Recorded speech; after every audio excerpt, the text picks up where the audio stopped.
성부와 성자와 성령의 이름으로 말씀드립니다. 네, 오늘 왕이신 그리스도 주일, 오늘 1년의 마지막 주일입니다. 올 한 해를 돌아보면 참 어려운 조건과 환경 속에 저희가 있었는데요. 그래서 많이 힘드신 한 해를 보내셨을 거라고 생각이 듭니다. 저도 이렇게 설교를 준비하고 말씀을 묵상하면서 참 힘겨운 한 해였다는 것을 좀 많이 이렇게 보게 되었고요. 그래서 오늘 말씀을 시작하기 전에 참 1년 동안 많이 애쓰신 여러분, 애쓰셨다고 말씀 전해드리고 싶습니다. 어려움을 잘 이기시고 지금까지 오신 것처럼 이제는 이제 새로운 한 해가 시작되니까 우리가 좀 힘겨웠던 것들은 이제 뒤로 보내고 다시 새로운 한 해를 준비하고 또 우리에게 찾아올 다시 일상들에 대한 기쁨 또 감사와 기대를 가지고 한 해를 힘차게 시작했으면 좋겠습니다. 우리 새롭게 시작한 한 해에는 저희가 드디어 이렇게 오랫동안 준비하고 기도해 오던 성전 건축이 본격적으로 시작될 것 같습니다. 다 한번 가보셨죠? 저희 땅 이제 결정이 됐는데 다 한번 가보셨을 것 같습니다. 거기 이미 다 조성이 되어 있고 설계도 이제 거의 막바지에 다 이제 닿기 때문에 이제 곧 아마 교우님들에게 어떤 모양의 건물일지 다 공개해드리고 또 의견 수렴하는 기간들을 아마 거칠 것 같습니다. 그래서 새로운 한 해에는 우리가 오랫동안 준비하고 또 고대하던 성전을 건축하는 일에도 같이 한 마음이 되셔서 적극적으로 참여해 주시고 또 기도해 주시기를 부탁드립니다. 그래서 우리가 이 새로운 한 해를 시작하는 대림절에 다시 한번 가정의 교회를 세우는 가정교회 세우기 운동 시즌2를 시작합니다.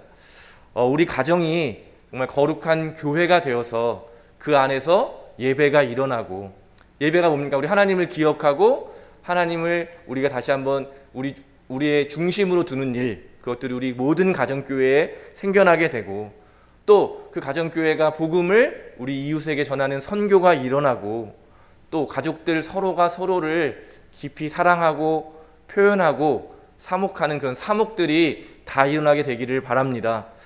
부모님이 아이들을 사랑하고 양육하는 것처럼 또 자녀들도 부모님의 마음을 이렇게 또 알아주고 또 그것들을 같이 나누는 그런 시간들이 예배 시간에 일어나야 될 그런 일들이고요. 그렇게 우리가 먼저 물질적인 우리 건물인 교회 성전을 세우는 일을 준비하면서 먼저 각 가정의 재단을 다시 쌓으시고 기도와 예배로 다시 온 가족이 한 마음이 되는 그런 일들을 우리가 시작하려고 합니다. 다 기도하고 준비하고 계시죠? 네. 답을 안 하시네요. 다 지금부터라도 오늘부터라도 다시 마음을 먹으시고 기도하는 마음으로 가정의 재단을 다 쌓은 일에 적극적으로 참여해 주시기를 부탁드리겠습니다. 네, 왕이신 그리스도 주일, 우리가 예수님을 왕으로 고백한다는 것은 바로 우리가 세상의 통치를 받는 것이 아니라 하나님의 통치를 받는다라고 하는 의미일 것입니다. 그래서 왕이 이제 되는 순간을 저희가 대관식이라고 하잖아요. 대관식. 이제 드디어 왕의 자격이 있는 사람이 새로운 왕으로 등극하는 것. 그래서 그날에 이제 굉장히 다양한 상징적인 행위들을 하잖아요. 그리고 자기의 통치를 어떻게 하겠다라는 것을 주로 선포하는 거죠.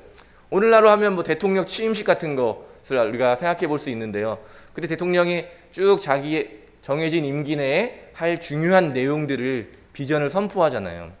마찬가지로 왕이신 예수님께서도 그런 비슷한 일이 있었는데 언제였냐면 2번 정도가 나오는데 첫 번째는 우리가 먼저 예수님이 어떤 분이었냐면 요한복음 1장과 필립비서 2장을 보시면 하느님과 같은 분이셨지만 하늘의 영광을 취하지 않으시고 우리와 같은 인간이 되셨다는 것을 우리가 먼저 기억했으면 좋겠습니다.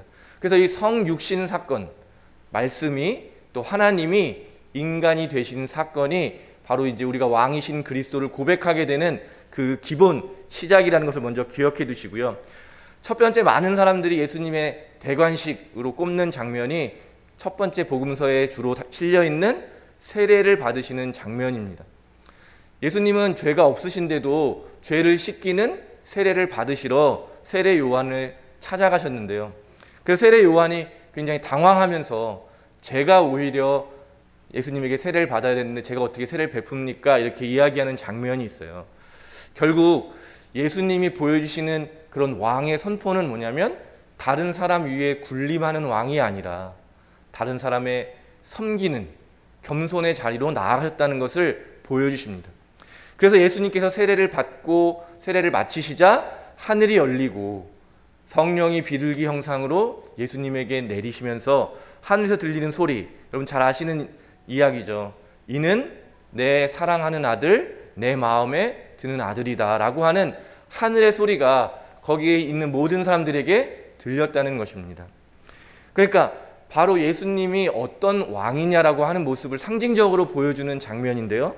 말씀드렸던 것처럼 겸손하게 다른 사람의 가장 아래 자리에서 다른 사람을 높여주시는 그런 분이 바로 예수님의 통치의 핵심이라는 것입니다. 그러니까 우리가 고백하잖아요. 예수님을 우리의 빵이라고, 우리의 양식이라고 고백하는 것도 무슨 의미겠습니까? 우리가 예수님을 위해 산다고 하지만 예수님이 우리를 살리시는 거죠. 우리에게 살아갈 힘을 날마다 제공해 주시고 우리의 삶의 토대가 되어주시는 분, 그분이 바로 왕이신 예수 그리스도의 모습인 것입니다. 두 번째, 또 대관식으로 많은 분들이 꼽는 부분은 십자가에 달려 돌아가시는 그 순간이야말로 진정한 왕의 모습을 보여주신다, 이렇게 이야기합니다. 마지막으로 다 이루었다라는 말씀을 마치시고 숨을 거두시는 그 장면, 바로 어떤 왕이십니까? 자기의 모든 것을 다 내어줌으로 자기의 백성을 위해서 자기의 생명까지도 내어주는, 자기를 미워하고 버리고 죽이는 그 백성들까지도 포기하지 않고 그들을 위해서도 자기의 모든 것을 내어주셔서 자기를 미워하고 버리고 외면하는 사람들조차 구원해 주기를 원하시는 그런 왕의 모습.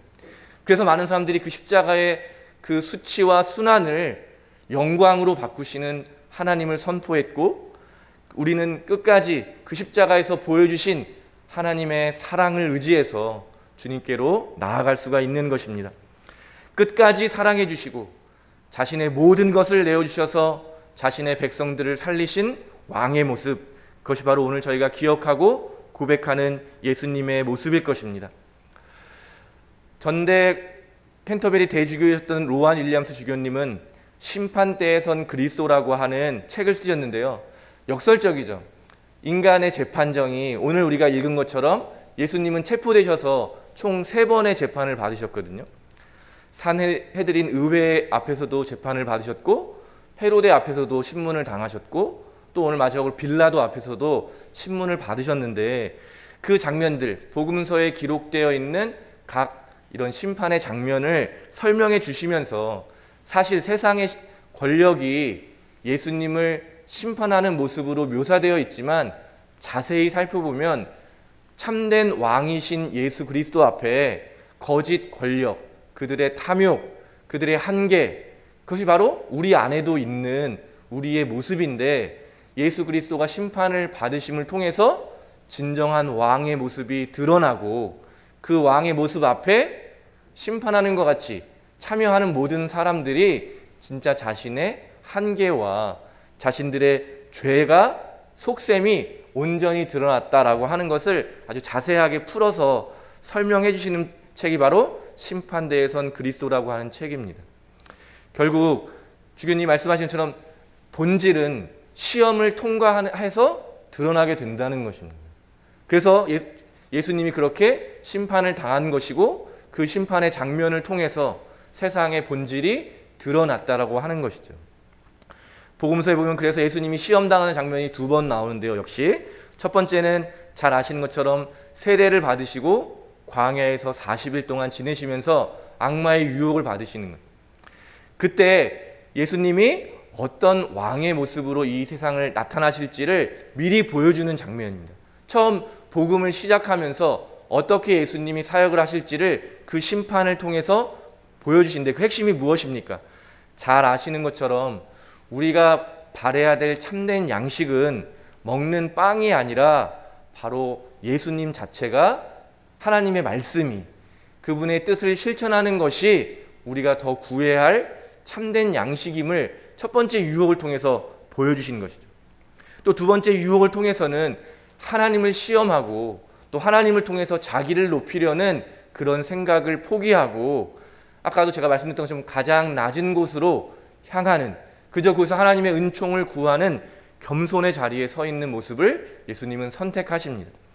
마지막으로 세상의 권력과 부귀 명화를 선택하지 않으시고 마찬가지로 하나님의 뜻을 이루시는, 어떻게 보면 세상은 어리석다고 하고 가장 연약해 보이는 그 길을 선택하심으로써 하나님의 뜻이 무엇인지를 이 시험을 통해서 우리에게 보여주고 계시고 하나님의 통치가 어떤 것인지를 다시 한번 우리에게 보여주시는 것입니다.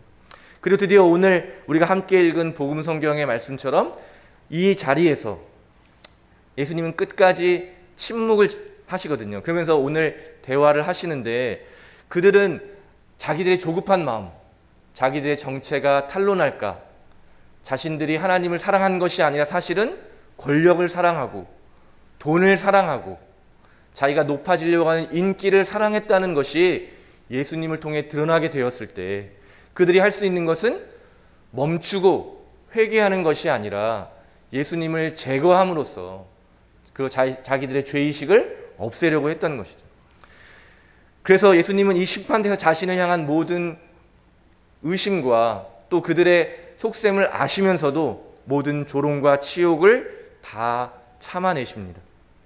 그들에게 진리를 드러내시지만 결코 그들의 방법을 멈추는 것이 아니라 그들의 어리석음에 참여해 주시고 그들의 저주를 온 몸으로 뒤집어 쓰시고 그들이 퍼붓는 폭력을 피하지 않으시고 받아내심으로 참된 왕의 모습을 우리에게 보여주고 계십니다. 결국 오늘 우리가 한 해를 마무리하면서 예수님이 우리의 왕이다라고 고백하는 데에는 이렇게 성서 곳곳에서 증언하고 보여주고 있는 예수님의 왕이신 모습을 우리도 받아들이고 예수님을 통해서 드러나는 하나님의 통치를 내가 받는 사람이냐라고 하는 고백이겠습니다. 그러므로 우리는 그런 예수님을 닮아서 예수님처럼 우리 역시 낮아짐과 겸손의 자리로 나아가게 되기를 바랍니다.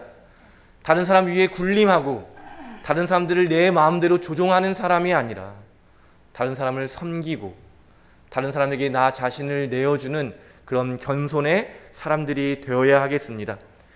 자신의 온 몸을 바쳐서 생명을 바쳐 사람들을 구원하신 예수 그리스도처럼 우리를 통해서 이웃들을 주님께 인도하는 그런 구원의 사람이 되어야 하겠습니다.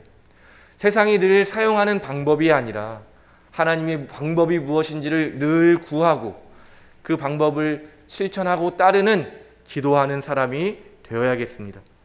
그래서 이 모든 것을 아우르는 고백, 하나님의 통치를 받는 주님의 백성이 저와 여러분 다 되시기를 바랍니다. 새롭게 시작하는 한 해에는 무엇보다 우리가 예수님을 닮은 모습으로 예수님이 보여주신 그 사랑으로 한 해를 살아갈 수 있게 되기를 바랍니다. 그래서 오늘 이 예배 시간에 함께 한 마음으로 하나님의 사랑과 자비를 간절히 구하면서 우리에게 빵과 포도주로 찾아오시는 그 주님을 우리의 삶의 중심으로 모시면서 우리가 다 함께 주님의 백성으로 서로가 도와가며 서로 일으켜가며 서로 격려하는 가운데 그리스도의 몸을 이루어가게 되기를 간절히 바랍니다. 성부와 성자와 성령의 이름으로 말씀드렸습니다.